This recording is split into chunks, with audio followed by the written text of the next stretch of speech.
kita selawat dulu tuan-tuan dirahmati Allah.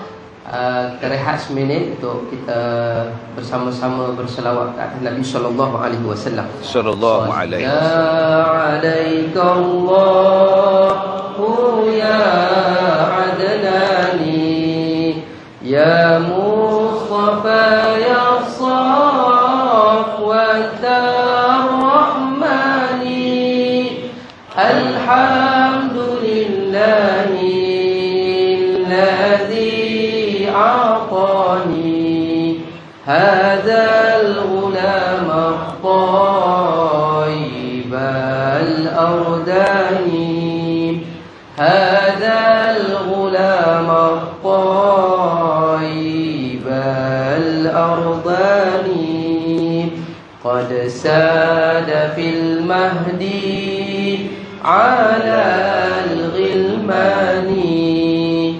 u'idhu bil baiti dhil arkani hatta arahu balighul bunyani anta alladhi summita fil qur'ani anta alladhi summita fil qur'ani salla alaika Allahu ya adnani ya Mustafa ya Safwat al-Rahmani alhamdulillahi alladhi a'tani hadzal ghulam at-tayyib al-ardani hadzal ghulam at-tayyib al-ardani. Allahumma salli wa sallim wa barik ala sayyidina Muhammad. Jadi kita ada beberapa waktu lagi untuk kita bincangkan. Jadi kita nak tanya yang bahagia Datuk, betapa pentingnya kita menjadikan muqaffi ini sebagai contoh dalam kehidupan kita.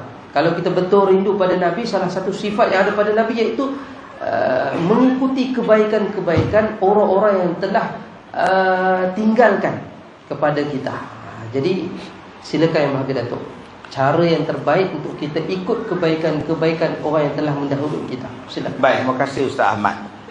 Waktu Nabi Muhammad belum lagi dia tu mendapat wahyu, Nabi Muhammad ni suka dia duduk tepi Baitullah dekat Masjidil Haram, sembahyang apa semua.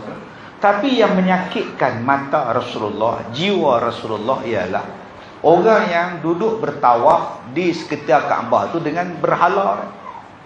300 berhala lebih duduk keliling Kaabah. Yang duduk tawaf tu pula kat som, tak pakai apa kat som. Oh, duduk telanjang kat som.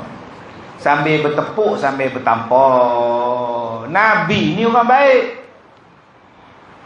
Kalau macam kita ni tuan-tuan, ke sepek hitam apa? Semayang sepek hitam pun tengok. Hoi, kita kalau macam tu tuan-tuan, pakai teropong, pergi tuluk batik duk tengok. Yang tu mana Mat? Rusia ke Ukraine tu Mat tengok. Orang baik dia tak tengok menentang aurat orang tu tengok apa. Ni yang kata Nabi Muhammad ni sebelum jadi Nabi baik dah. Lepas jadi Nabi tu baik lagi. Sebelum Nabi tu dah baik dah. Jiwa dia, hati dia takkan tertengok benda-benda macam tu. Walaupun zaman jahiliah. Ini beza. Kita dah duduk Islam, belasah tengok. Agak-agak nak mati baru hijrah. Nabi tak. Jadi Nabi ni teringat pada Kaabah. Dia kata, Jahai, abang ni nak semayang, tapi puak-puak tu lah duduk keliling Kaabah lagu tu. Jadi abang nak naik atas bukit. Duduk dalam gua, daripada gua tu nampak Kaabah. Daripada atas Kaabah nampak orang tak nampak seorang kecil. Jadi abang minta izin Jahai pun nak atas. Isteri dia kata, pergi lah abang, tak apa, cik tunggu rumah. Cik tunggu rumah, kata, ni saya tambah sendiri. Yang dia kata pula dia orang bagai ajar pun tak ada. Saya tambah bahasa translate tuan senang tuan faham. Lagi pergi tanya pula Khadijah tu orang bagai ajar ke apa? Bila duduk atas gua, dalam gua mai Jibril, Nabi tu duduk bertahanus di situ. Duduk dalam gua tu tuan-tuan tu, mai satu lembaga pada atas tu besar, mai jumpa dah. Dipeluknya Rasulullah, disuruhnya Rasulullah membaca sama Iqra bismi rabbikal ladzi khalaq. Disuruhnya baca Iqra. Dia kata aku nak baca apa aku tak tahu. Bacalah. Nak baca apa aku tak tahu. Oi tuan-tuan, oi. Balik-balik ke rumah ketak, menggigil Rasulullah, minta Siti Khadijah selimutkan dia. Zammiluni, zammiluni, zammiluni. Maka tutup selimut. Zammiluni tu dia suruh selimutkan aku. Apa yang abang dapat ceramah Ustaz Kazim malam ni? Zammiluni, selimutkan aku. Jadi ya. Jadi ya. Hak tu yang abang dapat, yang tu yang abang dapat. Betul bang, pergi buat apa? Abang pergi ke dapur cari nasi talam. Oh, Zammiluni maknanya apa? Tolong selimutkan aku. Jadi abang-abang malam ni boleh praktis lah. Isteri nama Jah, Zammiluni. Mana ada Milo abang, oi lama dah kita boikot abang, oi. Kopi ala Kazim dah. Sudah dah. Bukan Zammilo, Zammiluni. Bila dah berselimut, Nabi diam, Nabi selimut, kata. Nama dia apa? Muzammil. Orang yang berselimut. Zammiluni, selimutkan aku. Suruh, kata suruh. Bila dah selimut, nama dia apa? Muzam. Jadi dapat pelajaran malam ni. Kalau suruh selimut, Zammiluni. kalau suruh selimut, Zammiluni. kalau berselimut, Muzammil. Muzammil. Dah dapat dua tu. Boleh balik lah. Bila besoknya Nabi dah tenang, Khadijah tenangkan dia. Kenapa ya suamiku, kenapa dia duduk ketok-ketok? Dia kata, abang ni jauh ya abang, malau lah main nata apa tak tahu, hitam besar main peluk aku. Dia peluk ketok. Dia suruh aku baca, aku nak baca apa aku tak tahu. Ada isteri dia kata, itulah gatal. Rumah ada, semua ada, gatal pergi dalam gua. Pi. Balik ketak suruh selimut lah apa. Tu isteri kita. Kak Somoy, kalau dia nak jadi isteri solehah, jadi Khadijah. Bawa laju. Macam dia seorang dah motor, bawa lah laju. Hak laki tu nak mati lah. Kau oi, Khadijah bukan macam tu. Dia bagi semangat dekat suami dia. Dia tak kata. Orang dah kata dah. Gatai. Suami kata, kalau gatai aku kau. Gaduh pula.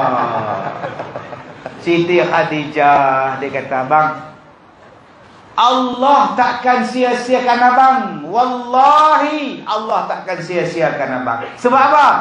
Abang adalah orang yang menyambung silaturahim. Abang adalah orang yang melayan tetamu. Abang adalah orang yang menyantuni orang-orang miskin dan orang-orang susah. Allah takkan sia-siakan abang. Itulah dia tuan-tuan. Perkataan pertama Siti Khadijah sebut kepada Rasulullah bila Nabi dapat wahyu, Iqra bismi rabbikal ladzi khalaq. Allah takkan sia-siakan abang. Tuan-tuan sekarang cuba tengok. Dalam dunia ni kita jumpa berapa jenis manusia. Kita akan jumpa dua jenis manusia. Two kind of person. Ada dua jenis manusia. We will meet in our life, yang akan kita jumpa dalam kehidupan kita. Ustaz, Seorang putih Ustaz, saya bulan 5 ni ceramah di Australia. Jadi tengah duk praktis ni cakap putih Ustaz. Kita akan jumpa dengan dua jenis manusia. One person who build up you. Satu manusia yang akan naikkan awak. Dan satu lagi, the one person you will make your taste down. Ia akan menjadikan air mata awak turun. Satu dalam dunia kita akan jumpa manusia yang akan bagi kita naik, dan satu lagi manusia yang akan kita bagi kita menangis.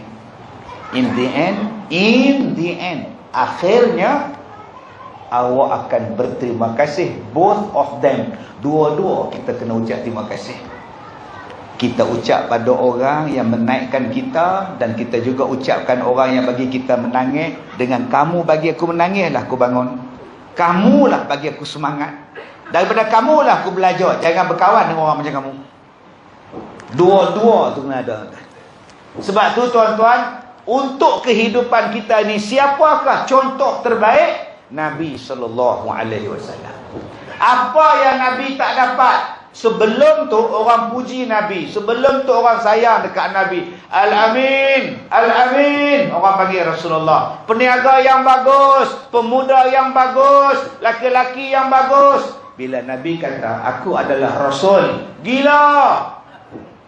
Bila Nabi kata aku adalah Rasul, gila. Daripada Al-Amin tukar jadi Majnun. Daripada Al-Amin bertukar menjadi sihir. Oh, sudah. Adakah Nabi berhenti menjadi Nabi? Yang bagi semangat pada dia Khadijah, saya beriman padamu ya Rasulullah. Yang bagi semangat pada dia siapa? Abu Bakar As-Siddiq. Yang bagi semangat kepada dia siapa? Ali bin Abi Talib. Yang bagi semangat pada dia siapa? Orang buta, Abdullah bin Maktum. Orang buta bagi semangat pada dia. Lah sekali Umar Al-Khattab masuk Islam, naik Rasulullah. Ada tak yang menjadikan Rasulullah menangis? Ada. Abu Jahal, Abu Lahab, segala Abu tuan. Utaibah ada. Utbah ada. Al-Walid ada. Semua ni kaki samsing ke bulusun. Adakah Nabi berhenti bila orang nak bunuh Nabi? Tak. Nabi teruskan berjalan. Akhirnya Islam sampai kat kita. Kalaulah Nabi stop, malah jadi Nabi apa dah malah kita agak-agak hari ni. Kalaulah kita tak Islam dan malam ni agak-agak tuan-tuan makan nasi lah talam tu lok apa. Biar awak asap merah. Makan lah talam tak, tapi biar awak asap merah. Pasal Nabi teruskan semangat. Islam sampai pada kita, alhamdulillah. Selamat kita mudah-mudahan sampai akhirat. Dan tuan-tuan cuba tengok, kita sekarang dah tak basuh beras, nasi pun bungkus. Jadi beras tak basuh dah. Sebab tu gas di rumah kita 6 bulan baru tukar. Ada orang setahun baru tukar gas. Tak masak. Bila dia tak masak, dia tak jumpa yang beras. Bila dia tak masak, dia tak jumpa air siang ikan. Kita dulu-dulu air siang ikan tu bohlam besen. Lepas tu pergi buat apa? Siram pokok. Air basuh beras simpan. Lepas tu buat apa? Siram pokok bunga. Yang tok kita duk menarah di bawah. Air ni angkat jemuran. Ish. Angin tak ada, kilat tak ada, tiba-tiba hujan. Padahal air beras. Tuan-tuan, sekarang air beras berjumpa jarang. Air kita siang ikan pun jarang jumpa dah. Ikan semua beli siang dah laut. Dulu air itulah yang dibagi pada pokok. Lama-lama pokok tu jadi apa? Subur, hijau, serai dia hijau, kunyit dia pun elok tuan-tuan, daun pandan pun berkilat. Itulah gambaran kita. Kita ni orang kata macam mana pun, walaupun kata-kata busuk, Walaupun kata-kata nista, walaupun kata-kata menghentam kita, jangan fed up, teruskan. Belajar dari pokok pandan, belajar daripada pokok karipulai, belajar daripada pokok yang disiram dengan benda busuk tadi. Dia menghasilkan yang terbaik. Lah yang siram tu pula ambil daun pergi masak guna, daun yang disiram busuk tadi. Jangan kita jadi ni tuan-tuan, bila lemah, malah nak saya betul Ustaz, saya cakap pada Ustaz terang Ustaz, imam tak ada. Jadi Tok Bilal pun dia tolak saya jadi imam. Saya kata apa pula, aku bukan imam. Tok Bilal tolak, dia cerdik, dia pegang mic, dia komat dulu. Dia tolak saya. Saya pula betul Ustaz, kebetulan tu pakai jubah lah. Nanya lah. Nampak? Dia tolak saya jadi. Depa kata saya nak rampas kuasa imam lah. Tulislah WhatsApp group, tak ada toleh imam nak jadi imam. Mentang-mentang balik umrah sibuk nak jadi imam. Saya tak ada niat Ustaz. Nampak? Saya tak pergi masjid. Saya tak pergi, saya cakap terang lah. Masjid saya tak pergi. Tu sembahyang lah. Oh mahal. Buat apa api pula, orang busuk hati pula. Jumaat je mana? Jumaat apa ni? Sudah tuan-tuan. Ni jenis apa? Lantaklah orang nak kata apa? Nabi apa je orang tak kata? Ada Nabi stop? Dah. Sebab tu saya kata tadi, Nabi tu ikutan kita. Tu yang kita nak sebut maulud tu. Salah satu dia. Kalaulah kita tak ada jiwa macam Nabi, lingkup tuan-tuan tu. Masjid ni pun lingkup. Asal surau nak jadi masjid, apa orang tak kata? Ni buh warna hijau pula ni. Apa ni? Lagi orang kata tuan-tuan. Lampu hijau, tai hijau, kapet hijau, semua hijau ni. Muka tuan-tuan pun hijau. Apa orang tak kata tuan-tuan? Buat pilihan. Jalan terus. Daripada kita surau merangkak cari duit nak buat surau. Lama-lama jadi masjid, tais cantik, ayak tin, ayak botol pun ada jual. Cantik lah. Kita ni biar jadi macam penyu. Merangkak tak? Slow tak? Lalah sampai dah kat laut? Sampai dah. Nak keluar daripada pasir pantai tu pun penyu teruk lah. Dia kelepak anak-anak penyu tu. Lepas keluar tu, dia terus ke laut. Kalaulah penyu tu cerdik, dia tahu apa pilau kan rono. Baik sini. Ayon. Nampak tak? Penyu tak pergi ayon lah.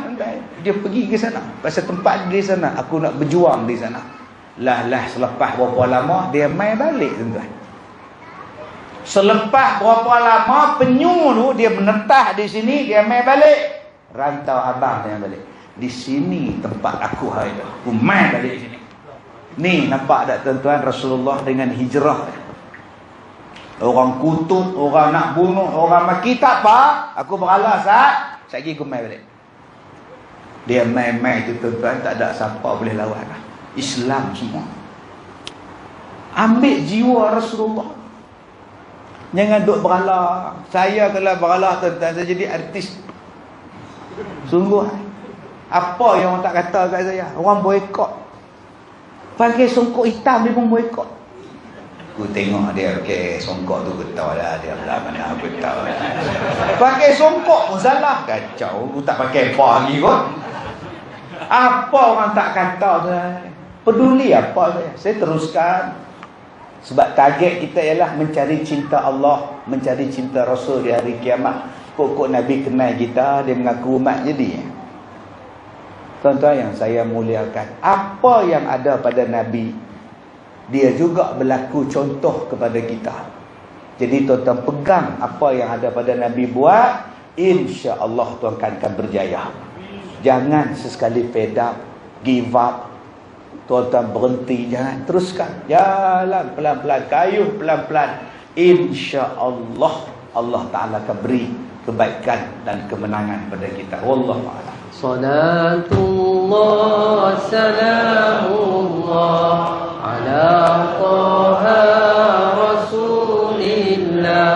Salatullah salamullah ala yasin Habibillah, salatullah, salamullah ala Yasin Habibillah.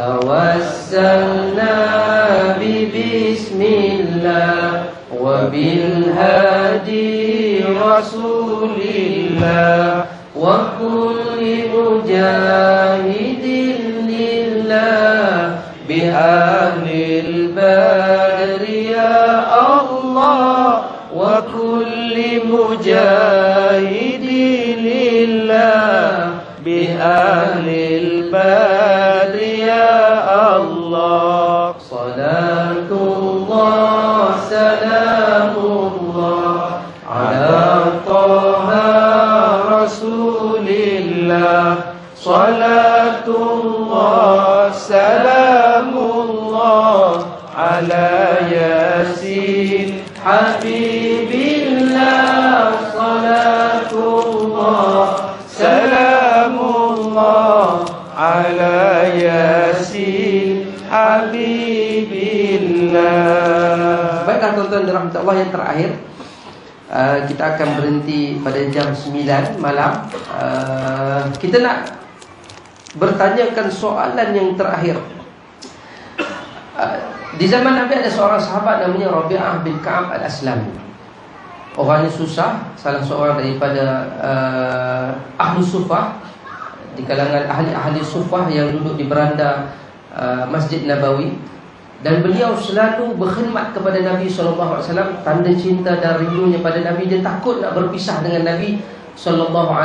Sampailah satu tahap, satu hari Rasulullah bertanyakan kepada Rabi'ah bin Ka'ab al-Aslami, mintalah sesuatu kepadaku, aku akan tunaikan segala hajatmu.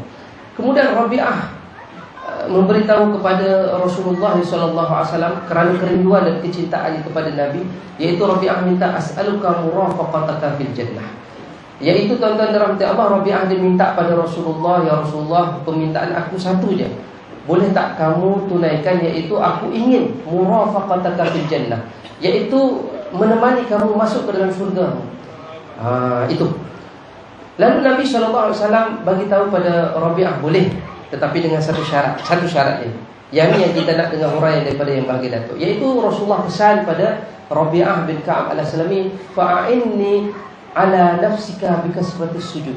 Aku boleh bantu kamu untuk masuk syurga bersama dengan aku, tetapi kamu kena bantu diri kamu juga, iaitu perbanyakkan sujud kepada Allah Subhanahu wa taala. Boleh yang bahagia Datuk kongsikan yang terakhir ini. Silakan Datuk.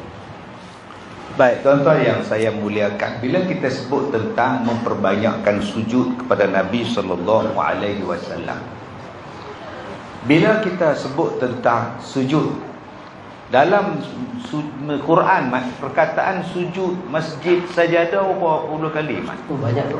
Banyak Tapi tak tahulah. Tak tahu. Tak ada nak kira. Kadang-kadang dia jadi masjid. Masjid, betul. Kadang-kadang dia jadi yasjudu.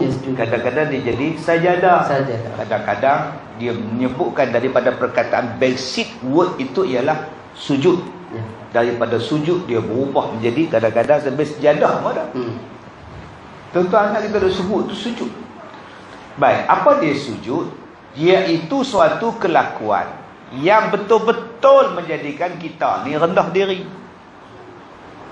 Dahi ni mulia. Ubun-ubun ni mulia. Dalam Quran Allah Ta'ala sebut ubun-ubun. Dahi ni di mana Mat? Di sini Mat. Ada tak dahi ubun-ubun dalam Quran Mat? Ada ayat dia. Inni tawakkaltu 'ala Allah rabbi wa rabbikum ma min dabbatin illa huwa akhidhun binasiyatiha. Nasiyah ni di sini. Nasiyah ni di bahagian ni nasiyah. Tempat hak kita ada sujud ni. Dahi kita naik ke atas ni, nama dia apa? Nasiyah. Ada lagi tak ayat nasiyah? Nasiyatin kadhibatin khati'ah. Itu dalam surah Al-Alaq. Surah Iqra tadi lah. Ya, Iqra. Baik, nasiyatin kadhibatin khati'ah. Jadi Ustaz Ahmad ni hafal Quran. Sebab tu saya suka tanya dia. Saya ni tak hafal. Jadi kalau tuan-tuan nak ganti dia, bolehlah tuan-tuan. Jadi moderator pula, senang saya tanya pula tuan-tuan. Nasiyatin kadhibatin khati'ah. Benda yang nak buat jahat ni apa? Tuan-tuan, tangan kita buat jahat, tapi yang memikirkan supaya tangan ni buat jahat di mana? Nasiyah. Sebab tu Allah Ta'ala kata, siapa yang tak berhenti buat jahat, di hari kiamat kami cabut ubun-ubun dia, kami lemparkan dalam neraka. Nasiyatin kadhibatin khati'ah. Dahlah nasihat engkau tu kadhibatin, pembohong punya, khati'ah, buat salah pula, Allah lemparkan di hari kiamat. Yang buat jahat tangan, yang buat jahat kaki, yang buat jahat kemaluan, ubun-ubun yang kena. Orang buat kajian, kenapa ubun-ubun yang Allah kata dicampak? Rupa-rupanya benda yang nak buat jahat letak di sini. Pemikiran untuk buat jahat letak di sini. Tuan-tuan, cubalah cek apa benda pun, ujian menipu ke, ujian apa ke, semua alat diletak depan ni. Sekarang baru orang tahu ni otak ni. Sebab tu tuan-tuan, kalau nak buat jahat, tuan-tuan buat apa? Nampak ni? Kurang apa makcik dia lagi. Tuan-tuan kalau berfikir di sini, kalau tak tahu nak fikir, aduh, macam mana nak buat ni? Nampak? Kalau serabut perut, aduh. Ada tak tuan-tuan kalau serabut perut? Aduh, macam mana nak buat ni? Jangan. Tuan-tuan nak berfikir ya. Apa yang diletak tangan letak dahi tu? Kita tahu lah dia sedang fikir. Nampak? Saya nak kahwin ni, tapi tidak ada wang. Apa susah Ramli, aku ada batu lah. Ini batu boleh tolong dah, kata dia. Itu cerita berjalan pun. Tengok. Ni bila dibuat kajian, ni dia. Yang ni lah Allah Ta'ala suruh tundukkan, rendahkan. Nama dia Sujud. Sujud. Selagi mana awak belum rendahkan pemikiran awak, kepala otak awak, kejahatan awak tak rapat ke bumi. Sebab itulah tuan-tuan, awak jadi masalah. Orang yang banyak sujud jadi baik.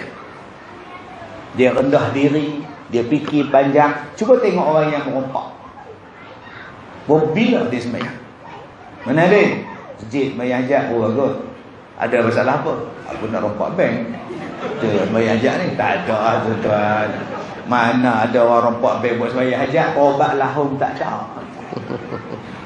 Tak sembahyang.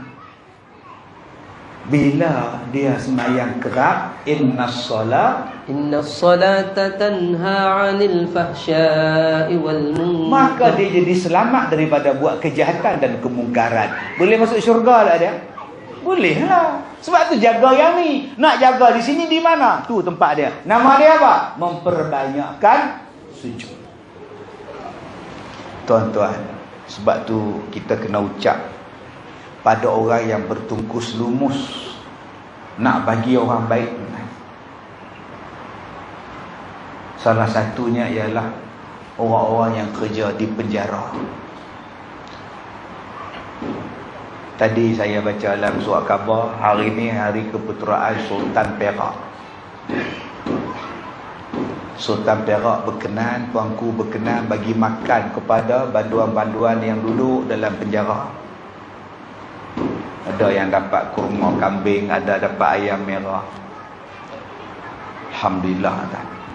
Mudah-mudahan mereka duduk di dalam tu, mereka dapat makanan pada sultan.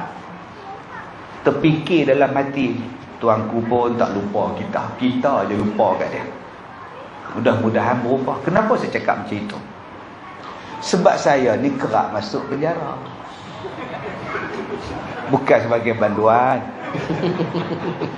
penceramah, motivasi. Kalaulah tak ada ustaz-ustaz, pegawai-pegawai sistem penjara, apa nak jadi sahabat-sahabat kita banduan? Saya bila ceramah dekat depa tuan-tuan, saya sayu hati. Hak sebelah sana penjara perempuan, banduan perempuan. Saya sayu hati tuan, mak kita mana? Bayar mak kita. Bayar anak dara kita, bayar isteri kita, bayar kak kita kat Som tu gedebok itu. Mesti dia teringat kat anak dah. Mesti dia teringat kat lelaki dia. Ya hak ni pula bukan muda tuan-tuan, hak saya pergi 3 minggu lepas tua banduan. Ni kalau di Taman Samudra jadi imam masjid ni. Duk dalam penjara menung. Saya rasa sebab tuan. Sebab saya apa? Abang-abang, jom kita mulakan dengan selawat tafrijih. Saya ingat depa tak hafal. Depa baca tuan, Allahumma sholli sholatan. Hai.